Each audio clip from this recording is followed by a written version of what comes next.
I'm Bill Gates, co-chair of the Bill and Melinda Gates Foundation. Ask me anything.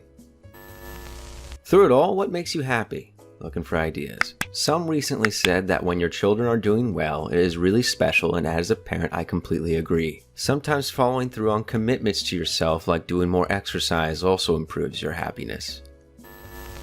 What would you still like to achieve that you haven't?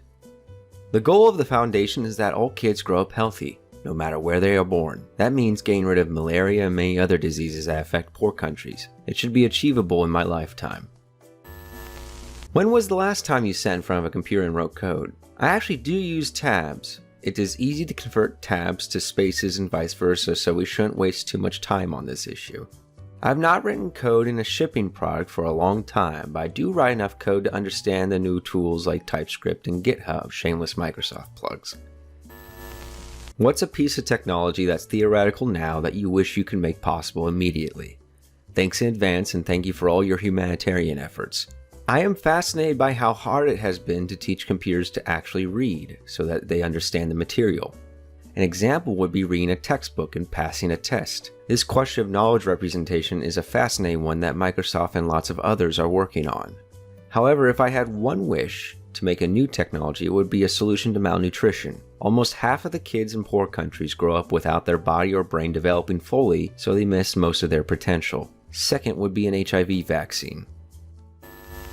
What are your hobbies? Nothing work related. I play tennis and bridge. Tennis is good exercise. Bridge is a great game, but not as popular with young people as it used to be. I read a lot, but I'm not sure that is a hobby. The internet is fascinated by seeing you do normal things, like wait in line for a burger. But what's the most treat yourself rich guy thing that you do?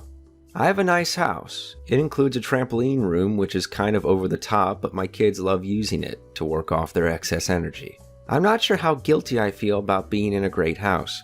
The other thing that I sometimes use is a private jet. It does help me do my foundation work, but again, it is a very privileged thing to have. Do you think being a billionaire has made you a happier person than if you were just a middle-class person? Yes, I don't have to think about health costs or college costs. Being free from worry from financial things is a real blessing. Of course, you don't need $1 billion to get to that point. We need to reduce the cost growth in these areas so they're accessible to everyone. What do you think is the greatest threat to humanity at this moment? There are some things that aren't likely, but we should worry about. Nuclear bombs and bioterrorism from nation states or terrorism, or a big pandemic. This is the 100th anniversary of the Spanish flu, and if it came back, the amount of travel would make it spread faster than it did last time. Once you get past those threats, then the biggest question is global cooperation to avoid climate change and reduce the risk of war. It is disconcerting to see a rise of countries turning inwards and not investing in alliances which have helped us avoid big wars since World War II. Climate change is a real test of how we can work together globally, since it is a complex problem where major changes need to be done well in advance of the big harms. What's the most encouraging bit of progress your foundation has funded to date? Our biggest achievement is working with partners, including rich government aid groups like USAID and DFID, to make sure all the children in the world get vaccines. This is a big part of the reason that deaths of children under 5 has dropped from over 10 million when we started to less than 6 million now. Gavi is the name of the group that was created. All the donors to Gavi deserve huge thanks, mostly from the voters in the countries who gave. Hi, Mr. Gates. I work in healthcare in South Africa, and I just want to say thank you for the work that your foundation has been doing for HIV research here. Your willingness to help those who have less than you is something that I truly admire and aspire to. My question is, how do I feel like I'm doing enough? With all the pain and suffering that I see every day, it's hard to feel like I'm actually making a difference in the grand scheme of things. How do you deal with the feeling like it's a never-ending struggle to actually make a difference and help people? Your point is a great one. As soon as you get engaged in solving problems, you have to face how tough things are. You need to focus on how much you can do to improve things and feel good about that. We need more people to visit Africa to see the programs, but also to see how much needs to be done. Nothing is as good as meeting people who have lived with malaria or HIV or see their children die. People like yourself who work on the front lines deserve immense credit. Over time, the deaths and suffering will go down, but I'm sure some days that is hard to see. What can be done to combat the anti-vax movements? Our foundation does a lot of work to get vaccines to all the children in the world, and there has been great progress. It is surprising to see how in the richer countries, the consensus that kids should be protected has been lost.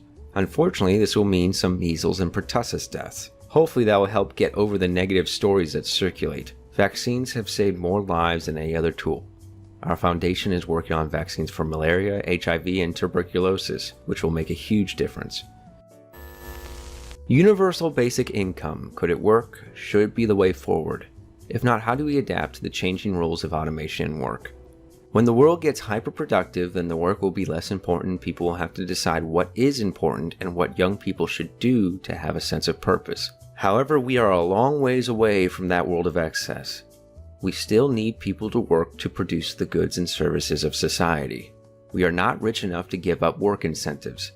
People can do the math on UBI and figure out what the cost would be. I still think we need to focus benefits on those in need, those who can't work or need retraining. Admittedly, this means identifying those people rather than just writing checks to everyone, and government does this imperfectly. Is it possible to make the world economy grow without destroying our planet's resources? Yes. Essentially, most resources don't get destroyed. The elements that were here to begin with are still here. Of course, it takes energy to recycle things, but I am optimistic we will figure out how to avoid destroying the planet. The number of babies born has already peaked, which will help limit the maximum population size. What are your top 3 goals currently? For the foundation, reducing childhood deaths and malnutrition, and ending polio would be the biggest 3 things. For innovation, it would be an energy breakthrough and improving the way we educate kids. For my family is making sure the kids are ready to go to college and have a great experience there. That's more than 3, and I didn't mention my tennis goals yet. Do you miss anything about your time at Microsoft? There was a certain urgency to everything we were doing to stay ahead. That meant speed of activity was very high. I miss this a bit. I had to take think weeks twice a year, just to step back and see what the longer term trends were. Now I work on things like malaria, where I wish there was more competition to solve the problems and things move faster. How do you see automation affecting our economy over the next 10 to 20 years? Automation has been driving productivity ever since the Industrial Revolution, including things like tractors and garment making. With software, this will continue to accelerate, so we need to think about how we educate people for the new jobs that will emerge. Overall, automation is a great thing. Eventually we won't have to work as much, but we are still at least a generation away from a big change there. Is a cure for Alzheimer's a real possibility in the near future, and will it be accessible to people on Medicare/Medicaid? There have been a lot of failed Alzheimer's drug trials.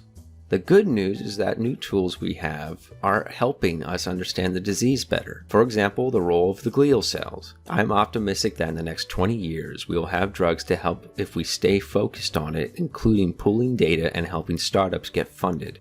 I am involved in a number of these areas.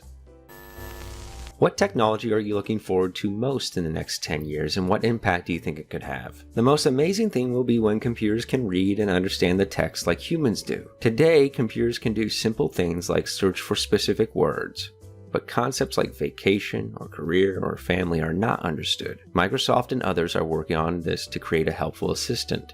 It has always been kind of a holy grail of software, particularly now that vision and speech are largely solved. Another frontier is robotics, where the human ability to move and manipulate is amazing, and experts disagree on whether it will take just a decade or a lot longer, Brooks, to achieve the equivalent. What do you feel/know that is one very solvable problem that society, or most likely government, is ignoring? I think that healthcare costs, education, and poverty/mobility deserve a lot more thinking and innovation than they get. The benefits of getting these things right would be amazing. With all the talk about inequity, it is interesting that we still work on vertical areas like health, education, housing, food, etc. as separate things rather than having a full view of the challenges someone faces. Hey Bill, how much do you know about quantum computing? And is Microsoft delving deep into that field? I spent a month learning the math behind quantum computing with the help from the Microsoft team and a lot of online course material. I wanted to understand how quantum computers could factor numbers so much faster than normal computers. It is amazing how the matrix math with complex numbers work. Nature is doing arbitrary computation, but it is tricky to access. These are early days, but yes, Microsoft is making large investments in quantum, particularly in handling the error problems that most approaches have. Tabs or spaces? When I code, I use tabs because you want the columns to line up. For some Word documents, I use tabs. You want things to adjust when you go back to edit them.